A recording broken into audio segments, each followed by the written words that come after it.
Well, darn it, it happened. I'm surprised it took us this long to do this, but we got curb rash on our Model 3 18-inch aero wheel. But it's not too bad.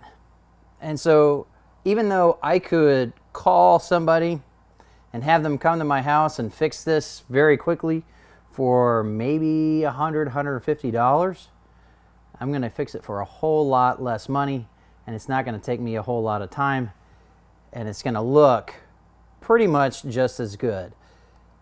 This, you can see there's no damage to the rim itself. There's no cracking behind this. This is just cosmetic. None of it is too deep. This is the point where you have to decide whether you're going to use any kind of filler, but I'm not going to. You want to put the filler in with everything rough because it helps the filler bond to the wheel. But I'm just going to sand this down. I might get a little bit of wave because I'm going to be taking away material and I'm not going to be putting any back in places like that. But I'm going to be okay with that. So let's get straight at this and you'll see how quick and easy this is. Here you can see both types of damage that we need to repair. There's the obvious gouges in the aluminum of the wheel itself, but there's also paint that flaked off beyond the point of contact with the curb. Sanding the gouges seems obvious, but if you don't also sand down the areas missing paint, the differences in thickness will be quite noticeable even after you repaint those areas. You can use wet or dry sandpaper, a power sander, a Dremel or drill to do your sanding, but my preference is to use a sanding sponge. It will take you longer, but you'll need a whole lot less skill to get a very even surface when you're done. That's because the whole time you're sanding, the sponge will naturally conform to the radius of the rim. The coarsest I could find at my hardware store was 220, but you could easily start with 100 grit to get the job done more quickly if you could find it. A nice side benefit of using a sponge is that you won't need to follow up with any finer sanding. The end result is a smoothly polished surface that takes the touch-up paint nicely with no texture appearing through the repair. I'm speeding up about half an hour of old-fashioned elbow grease here, and as you'll see, I stop once the remaining marks are minimal but not fully gone. I'm not worried about a showroom new repair. I just want this to not be noticeable anymore unless you're really looking for it, and that won't require more than what I've already done. Of course, you're going to hit a point where you're just done. You're done sanding. And because I didn't use filler, I'm still going to have some little nicks, but they're not going to really show that much underneath the paint. Of course, I wish I taped the spokes. I knew better because I slipped a few times with the sponge, but it's not gonna matter too much because guess what? I've got clear coat, so I'm gonna be able to fix that pretty easily. It's just a little bit more work than I would otherwise need to do, but I'm gonna be needing to do some blending anyway. I'm using alcohol to clean because I don't want anything that's gonna get between the metal and the paint and the clear coat. It's going to take a bit of work to get all of the metal dust off, and I'm being careful not to scratch the clear coat more than I already have. This is what I'm using to do the painting.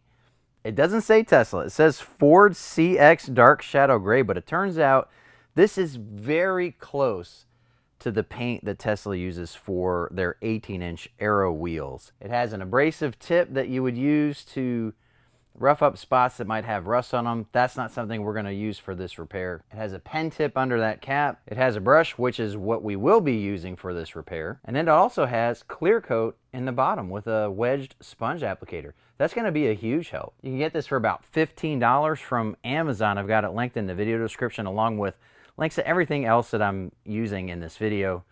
It's also available in a spray form if you have a much bigger repair or you want to paint a whole wheel. But then you'd also need to get a separate can of spray clear coat to finish the job.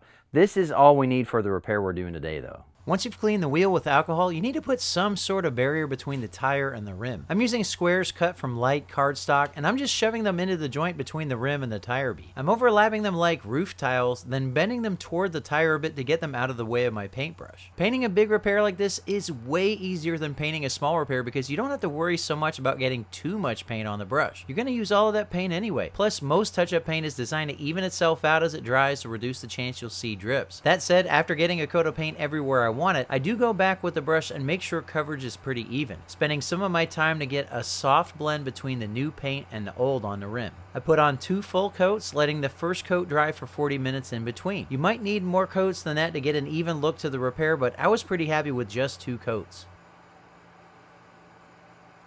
Give this one last inspection, and it's not a perfect match,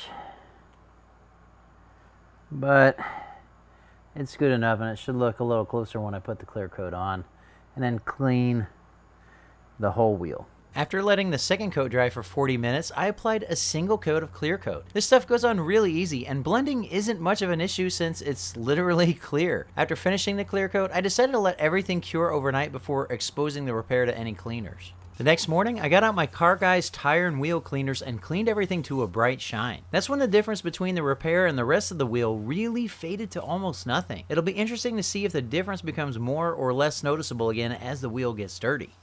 Wow, I am really happy with that. Those are the cords from my light setup. But you can't tell from this far away at all. And then you can kind of tell from about 3 feet away. You have to get really close, and then you can see some of the marks where I didn't sand below that. Now, if this is the kind of thing that would bother you, which it does not bother me, you could use filler as your first step. You clean out all the grooves of dirt, and then you prep it with alcohol wipes, and then you put the filler in there, and then you sand, and you'd see none of that. But I didn't want to go through that work. I don't really care about this because I've got a lot of very bright LEDs shining on this in a particular way to make sure you can see this. But once I cleaned the whole wheel, everything's matching really, really well. I don't have any problems with that paint color as a match. It's not perfect, but you have to get really close to see kind of where I tried to blend it. I am really happy with that repair. It took about 35 minutes of sanding, and that took that long because I was using that sponge because I wanted a nice even shape. And it could have gone faster if I would have used really coarse grit sandpaper first, but I didn't have any, and it was going to take me more time to get out and get some. You really don't have to have special skills to repair your own wheel. That's the main thing. It's actually a very straightforward process. If you have a Model 3 or even many other vehicles that have rims that stick out past the tires, this is a good thing to be able to do on your own. You're going to save a ton of money. I really appreciate you watching the Tech of Tech. And I hope I don't have to make too many videos like this, but I bet you I make at least one more.